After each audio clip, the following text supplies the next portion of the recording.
So a couple other things that I'd like to comment on is the quote from Ivan Ilyich, which I think will be front and center.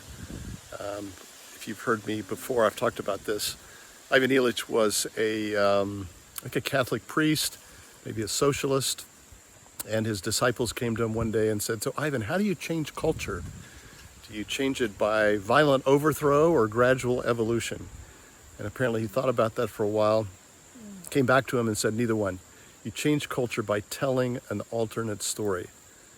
That little story has just captured my attention and our attention for a long time. So in a sense, what we are doing in this manifesto is we are beginning to talk about, we've been talking about it for a while, but we're talking about what is the alternate story? What is the alternate culture that we think God is creating? We don't think we're creating this. We're paying attention to what we think God is up to. And that's the five core statements about culture.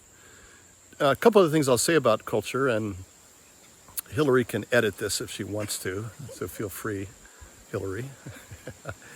Again, I love these two statements about culture. What is culture? The first one is the idea that culture eats strategy for breakfast. I just love that. I spent a lot of time in ministry giving a lot of thought to strategy. Let's strategize. How are we going to fulfill the Great Commission? Blah, blah, blah. And what I've come to understand is that if we get culture right, strategy takes care of itself. So that's why we're emphasizing these five core values. A second statement about culture is that we want to beat the drum gently but relentless for our culture. So if you've been around us for very long, you've heard us talk about these five core values.